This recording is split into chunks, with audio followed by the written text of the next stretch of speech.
Meu nome é Elizabeth Funakaji Sato. Eu moro aqui em Araputanga já há 26 anos e sou professora, já há 25 anos, professora de Geografia da Escola João Sato. E sou casada com o meu esposo, que é o Shigenichi Sato. Tenho 3 filhos, o Rodrigo, que mora aqui comigo, está fazendo faculdade de administração. Tenho o Richard, que faz zootecnia em Jabuticabal, na Unesp. E o Regis, que é o meu caçula, que faz administração em Franca também. Beth, por que vocês vieram, né, para Araputanga? Você sabe como que foi a vinda para Araputanga? Bom, como eu disse, eu vim quando eu casei, eu vim para cá. E também nunca imaginava vir aqui para esse lugar, né? Minha família é toda de interior de São Paulo, de Jabuticabal. Então conheci o Sato por acaso, comecei a namorar com ele por acaso também. E casei, formei em dezembro, em março eu casei e vim embora para cá. E o Sato, ele já mora aqui há quase 40 anos. Em que ano foi isso? Em que ano vocês vieram? Eu vim em 74, a primeira vez que eu vim aqui. E o Sato veio em 62, a primeira vez que ele veio. Gostaria assim, que você descrevesse um pouco a cidade, quando você chegou aqui, pelo diálogo que você tem com o Sato também, o que ele narrava, o que ele falava. Bom, eu, como a minha família sempre morou em Jabuticabal, Jabuticabal hoje é uma cidade acadêmica, né, uma cidade industrial. E a gente sempre morou, eu morei sempre na cidade, mas sempre tive contato com o campo, porque meus pais moram na fazenda.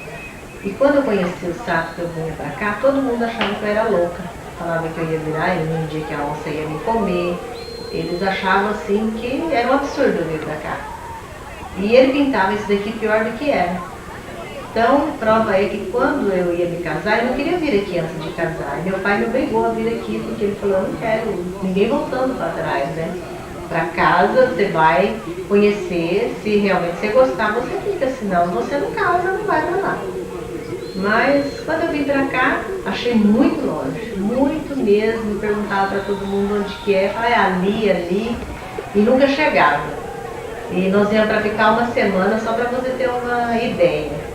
Era tão bom que nós íamos para ficar uma semana, ficamos 3 dias e fomos embora, né? Porque não tinha energia, não tinha nada, não tinha asfalto, não tinha televisão, aqui não tinha nada. A energia que tinha era a noite, a motor. E eu cheguei à noite, eu até assustei de ver tanta gente na rua. Era um quarteirão ali, entre o Juba, né, e essa padaria ali. E cheguei num sábado, até o sábado tinha uma reunião política. E aquilo estava lotado de gente. Na época tinha muita gente naquele pedacinho ali de rua. E eu, no primeiro momento que eu cheguei aqui, assim, eu gostei. Não sei se eu já vim com aquela ideia, né, formada, de querer achar um lugar bem ruim. E gostei, estou aqui até hoje, adoro aqui, não tenho vontade de voltar para trás. Né? Adoro São Paulo também, mas só para passear. Quando você iniciou a pesquisa, você tem um trabalho assim, a longo prazo pesquisando sobre a história de Araputanga. Como você iniciou? Não foi eu iniciei, foi assim uma coisa que foi acontecendo naturalmente. Eu sempre soube que o fundador daqui era meu sogro, o Yoshi Sato, né? Que o Sato sempre contava das dificuldades que eles passaram aqui, as angústias dele. E ele veio para cá muito jovem ainda. E a família dele toda foi embora, não conseguiu ficar aqui, os irmãos foram. E ele ficou enfrentando essa dureza aqui. Inclusive, eu sempre fui muito avessa à política. Eu não falava para ele que eu não gostava de política. E ele falava para mim que ele ia candidatar a vereador na época porque ele queria desenvolver essa região, que o sonho dele era ver o desenvolvimento de Araputanga. E ele dava a vida por isso daqui. Então, quando eu cheguei na escola, às vezes fazendo um trabalho, quando eu comecei a dar aula de geografia, eu comecei a questionar sobre, né, a Araputanga. Aí todo mundo, na época que eu comecei a lecionar, que foi em 75, ninguém questionava nada sobre a fundação de Araputanga. Falava que o fundador era meu sogro e tal. E aí depois, quando a gente começou a pedir uns trabalhos, aí começaram a surgir uns questionamentos. Quando os alunos foram fazer uma pesquisa na prefeitura, então nós encontramos um documento, na época que era do prefeito Delci, a secretária acho que era a dona Bereni, que foi feito um histórico sobre Araputanga, colocando como fundador o Dr. Nelson da Costa Marques, né? E os outros todos como colonizadores, as outras pessoas que vieram aqui. E eu fiquei meio encucada com aquilo e questionei com o Sato. E ele falou, bom, que eu entendo sobre o conceito de fundador. Fundador é aquele que funda, que cria, né? Que explora, às vezes, sei lá. Então nós ficamos questionando. Aí eu questionei com ele, mas por que então? Se seu pai é o fundador, o porquê que fala que o Dr. Nelson é fundador? Aí, segundo o Sato, o Dr. Nelson, na época, o tio dele, o Dr. Joaquim Augusto da Costa Marques, foi governador e da província, na época era província. E ele requereu essas terras do Estado e colocou na mão dos corretores para vender, que na época o corretor era o seu Nalmassa Uemura, que é cunhado do seu Fumil Itai. E o seu Fumil, ele foi contratado como agrimensor para vir fazer a medição dessas terras aqui. E na verdade, meu sogro comprou essas terras aqui, foi de avião, do Dr. Nelson da Costa Marques. Mas era para ter sido as terras que meu sogro comprou de avião, era para ser localizada, era para hoje lá onde é a fazenda Tarumã, do seu Joaquim Alves. Aí na época um outro senhor que veio para cá não quis ficar aqui, quis aquele local, que eram outras pessoas que vieram também. Então o Sato diz que ele então, aí eles conversando, saiu medir as terras que era para ele comprar aqui. Só que quando ele comprou, já tinha um outro dono, que era o seu Chiquinho Leão. E inclusive a gente tem a escritura, tudo, que meu sogro comprou dele. Essas terras onde hoje se localiza a cidade de Araputanga. Onde se localiza a cidade de Araputanga. E segundo o relato do Dr. Nelson da Costa Marques, né, ele doou 40 hectares para ajudar na abertura da estrada, a exploração. Só que eu questionei isso com meu marido, com meu sogro, e ele fala que se alguém recebeu, não foi ele. Que ele não tem documento nenhum que fala isso. Não tem nada de cópia, de documento? Não tem nada. Ele tem apenas a proposta do Dr. Nelson, que o Dr. Nelson queria que o meu sogro fundasse um ponto de apoio para ele poder vender essas terras aqui. E foi justamente que meu sogro trouxe a serraria, onde está esse barracão aí, ó. Não tem uma peça ali, uma roda ali? Aquela roda ali, né, foi o primeiro onde colocava o motor da serraria, tudo. Então, foi aí que começou a Araputanga. Agora, essa instituição da data de... Por que tem essa data de fundação? Foi quando o meu sogro vendeu o primeiro lote, né? Aqui em Araputanga. Então tem gente que fala, mas por que Araputanga é mais velho que Mirassol, que Quatro Marcos, se na época já existia? Não é que é mais velho. O Sato colocou como data de fundação, que foi ele que iniciou todo o loteamento, ele tem mapas de quando ele iniciou, documento do primeiro lote que ele vendeu, a parte, toda a estrutura de organização do loteamento, né? Então, ele tem tudo isso registrado. Eles têm tudo registrado em cartório, tudo. Em Cáceres? Em Cáceres, cartório de Cáceres. Depois veio para Mirassol, né? E agora que passaram a fazer as escriturações aqui, mas lá em Cáceres ele tem um documento, tem essas fotocópias de documento que tem como comprovar que realmente ele não comprou do Dr. Nelson, não foi, e lá não consta nenhum documento, foi desse Chiquinho Leão, já era o segundo ou terceiro proprietário dessas terras que comprou e vendeu.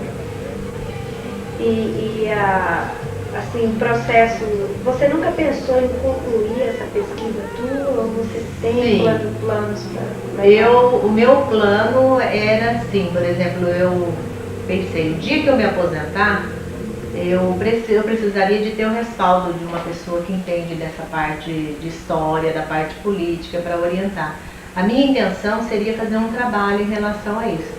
Mas já está antecipando isso, porque agora vocês, né, com esse trabalho, você, a própria faculdade aqui, da faculdade parcelada, os alunos, esse período todo foi só sobre Araputanga. Então, e o que nós ficamos fazendo esses últimos 15 dias foi dando entrevista para aluno, arrumando fotografia da fundação, que eu tenho todo esse material guardado, de todo esse processo que eu estou aqui, desde nesses 26 anos que eu estou aqui, eu procurei registrar tudo. Eu tenho entrevistas, eu tenho fotografia, todos os fatos que foram acontecendo, né, o crescimento da cidade, nós fomos registrando.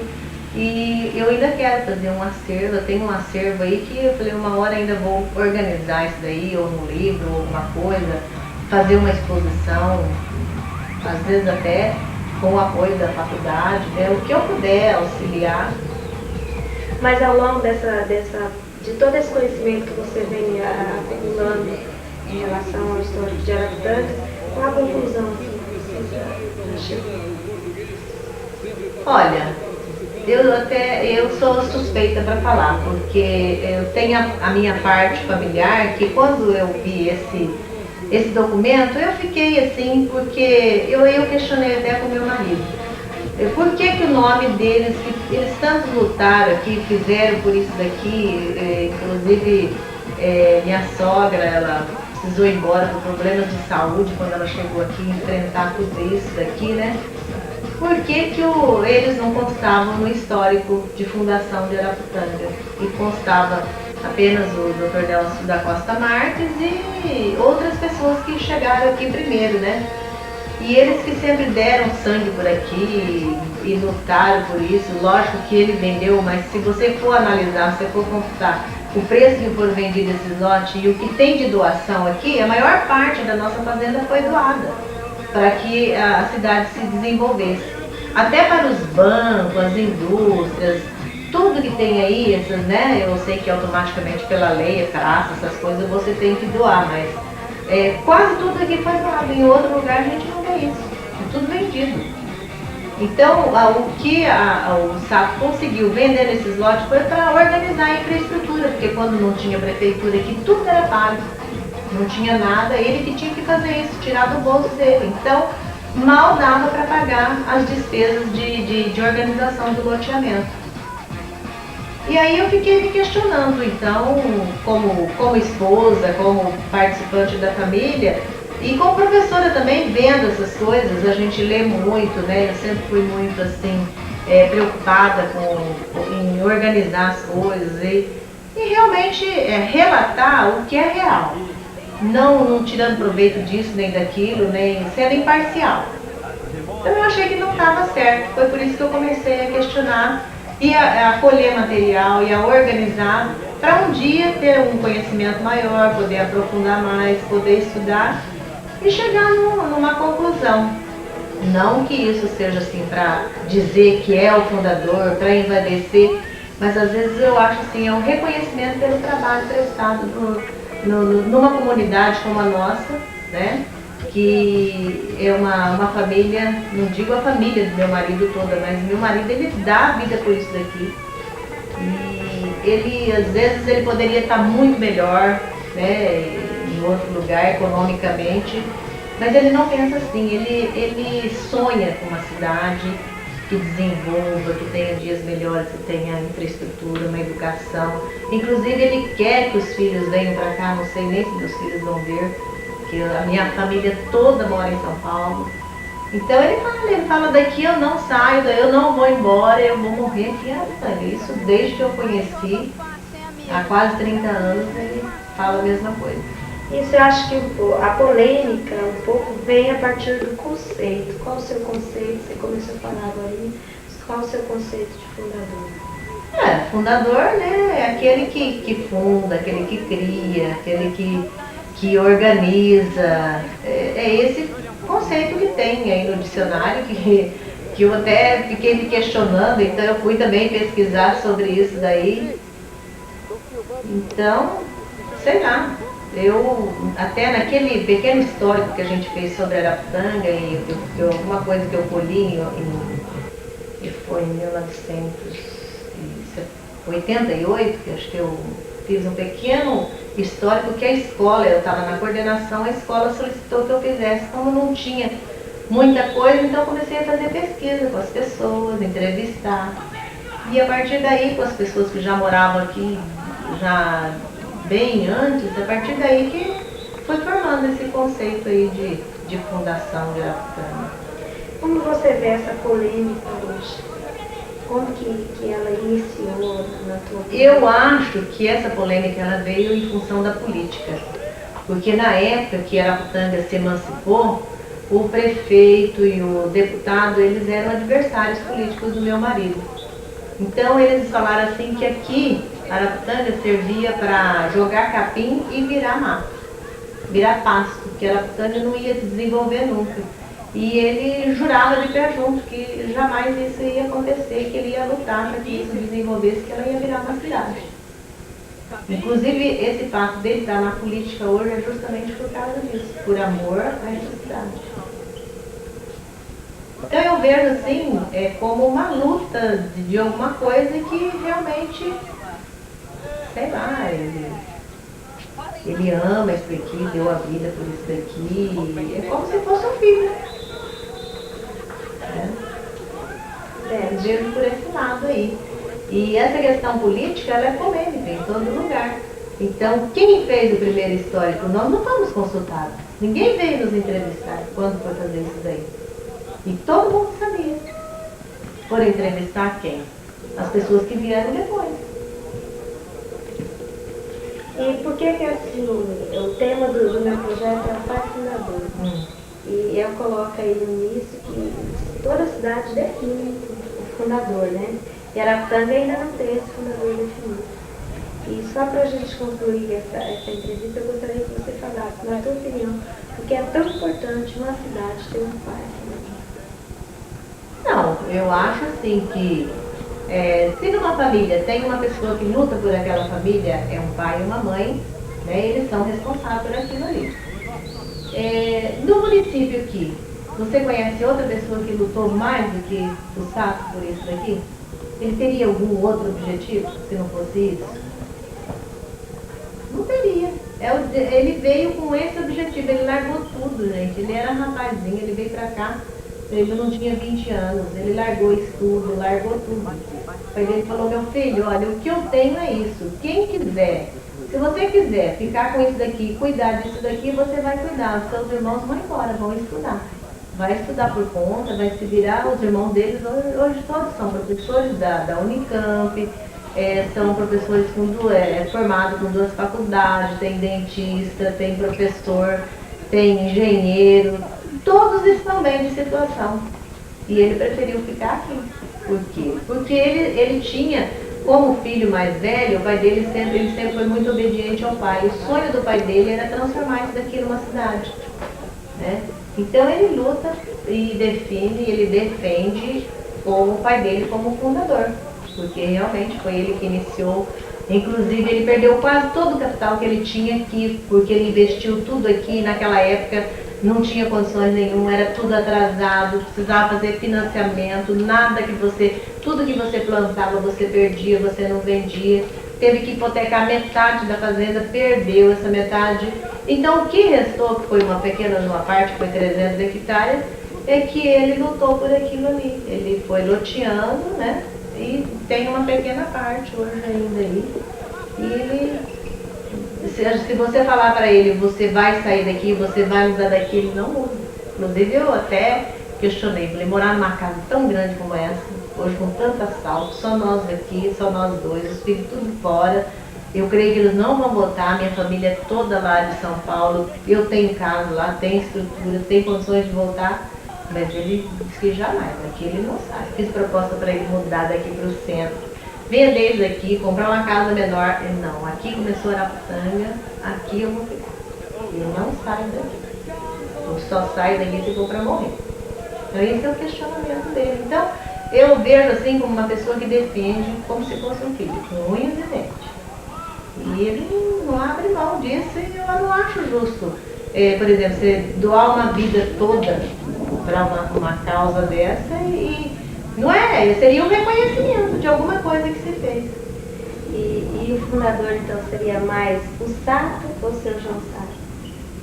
O João Sato, que é o pai dele, em respeito ao pai dele. Agora, quem batalhou, quem trabalhou, sempre foi o filho como um filho assim, obediente ao pai, que ele sempre respeitou demais o pai dele. Então, tudo que ele tem aqui, ele eleva o nome do pai dele. Então tá, Beth, eu agradeço pela entrevista, tá? E que você possa continuar me ajudando. Olha, o que depender de mim, que eu puder ajudar, com material, com tudo, que eu tiver e que eu puder passar para você, e eu acho que isso daí você vai estar também realizando uma parte do nosso sonho. Que eu acho assim, que não é só um sonho meu. As pessoas, né, seu pai, muitas pessoas que chegaram aqui, aquelas pessoas mais antigas que conhecem, que sabem realmente o que aconteceu aqui, eu acho que eles vão valorizar isso daí, devem e acham, né? Porque eu entendo assim, que pai pode ser qualquer um. Né? Você pode ter vários pais, tem aquele pai que gera, tem aquele pai que cria, tem diversos pais, mas eu, pelo conceito que eu vi de fundação, eu acho que ele encaixa. Não sei se eu estou sendo justa, ou se eu estou sendo egoísta, ou se eu estou vendo por um ângulo pessoal, familiar. Eu não sei até que ponto. Eu, apesar do pouco conhecimento que eu tenho, eu acho que eu precisaria me aprofundar mais, né? E quem pode provar isso mesmo é através de uma pesquisa, de um estudo, de uma orientação de alguma pessoa que tenha um pouco mais de conhecimento, minha gente. Mas eu gostaria de ver o finalmente disso. Eu falei que enquanto eu não tiver alguém que me comprove, né, com dados verdadeiramente, eu iria lutar para esclarecer, não para assim falar, é isso, é aquilo. É para pelo menos tirar uma angústia que eu tenho dentro de mim. Que às vezes até pela cabeça do meu marido, do meu sogro, isso não passa. Ele falou que o que importa é o que a gente faz, não o que as pessoas falam. E o que importa é que vai ficar aqui perpetuado o que nós fizemos. O papel, ele às vezes aceita tudo, mas as mentes, as pessoas não.